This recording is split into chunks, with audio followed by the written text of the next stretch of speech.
para hacer un balance de lo que significó la jornada de elecciones internas partidarias, vamos a conversar con el doctor Julio Silva. Él es experto en temas electorales. ¿Cómo está, doctor? Bienvenido. Paloma, muy buenos días. Gracias por la entrevista. Doctor, para que nos comente cuál es su balance sobre las elecciones internas que celebramos el día de ayer. En un hecho sin precedentes en nuestra historia electoral, ayer se realizaron de manera simultánea las elecciones internas organizadas por primera vez por la OMPE con participación del Jurado Nacional de Elecciones en su rol de ente fiscalizador. En todo caso, es importante recordar que estas elecciones internas partidarias tienen por finalidad elegir a los candidatos que van a representar a los partidos en las elecciones generales del próximo año. Hasta las elecciones congresales de inicios de este año, las organizaciones políticas no estaban obligadas a que sus comicios internos sean organizados con participación de los organismos del sistema electoral. Y básicamente, por ejemplo, OMPE lo que hacía era brindar asistencia técnica y el jurado pues participaba en su rol de fiscalización. Sin embargo, luego viene la reforma electoral en agosto del 2019, se instauran las elecciones primarias abiertas, simultáneas y obligatorias.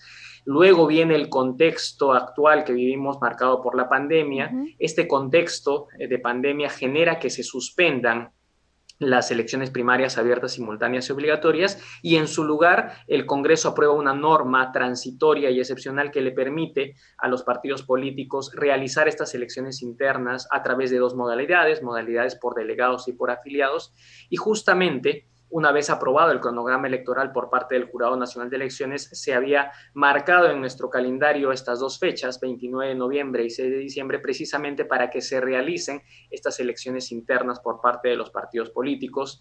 Transcurrida la jornada de ayer, ya tenemos definidos por parte de 8 partidos, tenemos a los candidatos presidenciales y sus respectivos candidatos a las vicepresidencias.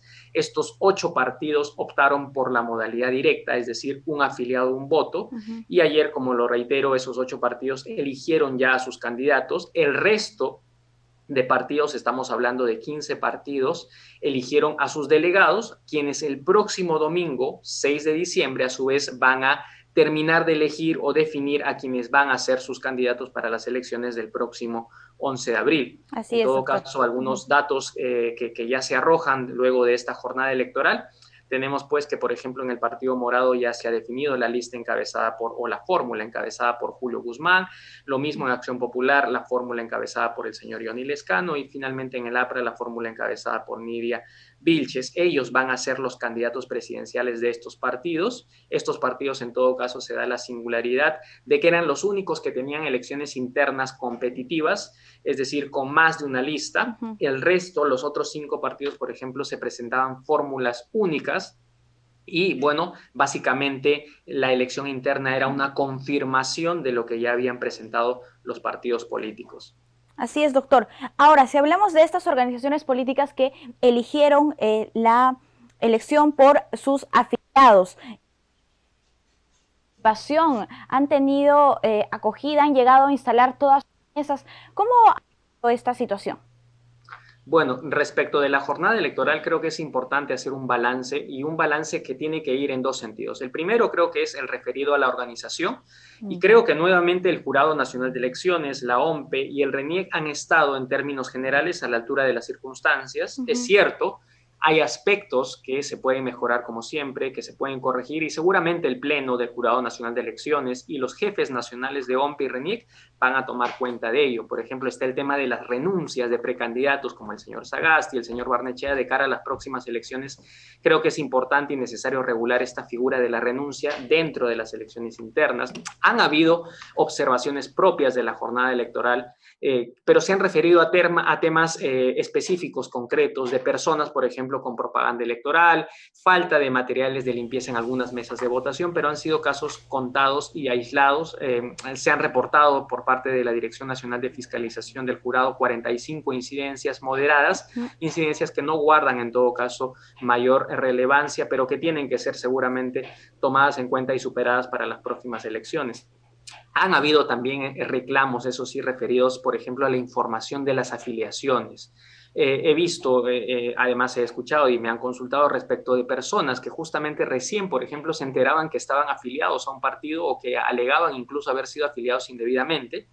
Han habido reclamos también de los partidos respecto de la ubicación de las mesas de sufragio. Creo que este es un tema también importante que va a tener que analizar, evaluar OMPE para ver qué medidas correctivas en todo caso se pueden tomar en relación a ello. Pero en líneas generales, reitero, creo que tratándose de la primera experiencia en la cual los organismos del sistema electoral participan, uno de ellos organiza justamente la OMPE las elecciones internas, el resultado creo que es positivo. Sin embargo, el otro balance creo que es el referido a la democracia interna y a la baja representatividad que han evidenciado estas elecciones internas respecto de los partidos políticos, ¿no? Y ahí creo que hay que ser claros, hay que ser directos en señalar que no ha sido un resultado positivo para los partidos políticos. Las elecciones internas de ayer han evidenciado algo creo que venía siendo señalado hace un buen tiempo y que ha sido palpable incluso a raíz de la última crisis política que hemos vivido.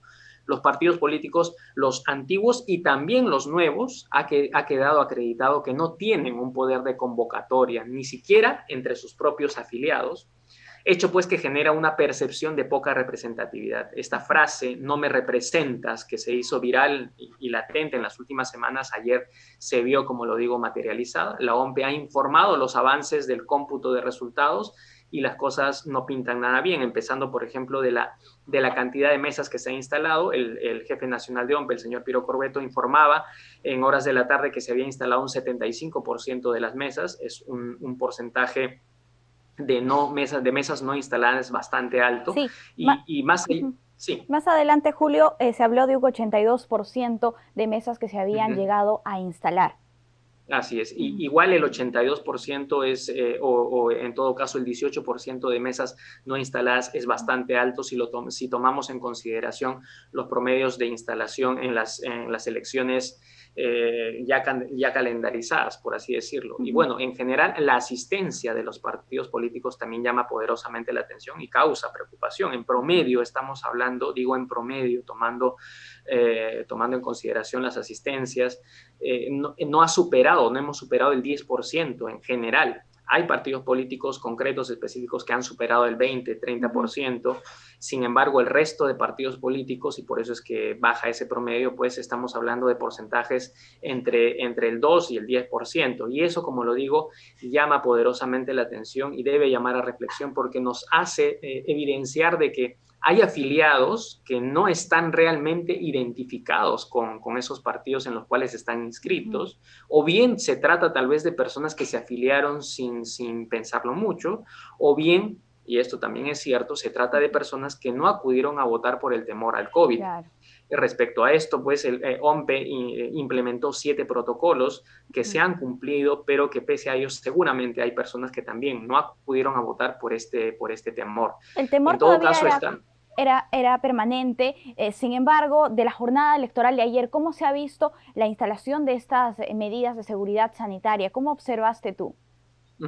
Bueno, como lo digo en términos generales, la jornada electoral y la implementación de estos protocolos, de estos 7 protocolos que aprobó la OMPE, se han cumplido. Y en todo caso, las incidencias respecto del acto electoral a nivel nacional, que además ya se han socializado a través de un informe de la Central de Operaciones, pues están referidas a incidencias de tipo moderada. Por ejemplo, se han presentado cámaras que no tienen el cartel de candidatos, se han presentado, por ejemplo, mesas de sufragio, instaladas luego de las 12, luego del mediodía. Se han presentado también casos en los cuales no había los implementos de limpieza o de seguridad en algunas mesas de votación en concreto, pero han sido, lo reitero, 45 incidencias a nivel nacional y es un nivel de incidencia bastante bajo. Por eso considero que en este sentido, en el sentido de la organización, creo que los organismos del sistema electoral sí han estado a la altura de las circunstancias, y creo yo que en todo caso la gran lección que nos deja estas elecciones internas de cara a próximas elecciones internas o tal vez ya a las elecciones primarias es acercar nuevamente tal vez los partidos a los ciudadanos, de tal manera pues que los partidos políticos como organizaciones vuelvan a tener vida interna activa con afiliados activos, partidos con capacidad de movilización. Bien, ahora, doctor, hay también las cifras arrojan que ha habido votos en blanco y votos nulos. ¿Cómo se Ujú. explica esta situación, que los afiliados vayan y no tengan alguna alternativa por la cual marcar o que simplemente no respalden a la única lista que se tiene? Sí, sí, eso es un dato también bastante llamativo. Efectivamente, los porcentajes de votos blancos y votos en nulo han sido relativamente altos y eso nuevamente ahonda, creo que en lo que íbamos señalando, en el sentido de que es importante y necesario continuar la reforma electoral a fin de democratizar la vida interna, reitero, de los partidos. En las últimas décadas creo que hemos vivido una privatización de la democracia, un alejamiento de la política del ciudadano de a pie y ello no contribuye a consolidar una democracia. Incluso es importante señalar que hoy en día actualmente y desde el año 2017 los partidos políticos, al menos que tienen presencia en el Congreso, vienen recibiendo financiamiento directo justamente para llevar a cabo este tipo de actividades Ujú. de empoderamiento, por así decirlo, de la organización política. Sin embargo, pues parece que no se está cumpliendo en esta medida con la finalidad del financiamiento directo y es importante tomar cuenta de ello y ver qué medidas, qué cambios se pueden realizar a la normativa electoral para, como te digo, democratizar, activar la vida interna nuevamente de los partidos políticos. Efectivamente, doctor, estas elecciones nos sirven como una experiencia a los organismos del sistema electoral y también a las organizaciones políticas, como tú lo mencionabas. Nosotros estamos muy agradecidos contigo por acompañarnos en esta jornada de JN Noticias. Será hasta una próxima oportunidad. Gracias a ti, Paola, encantado. Bien, amigos, vamos a hacer una brevísima pausa. Volvemos.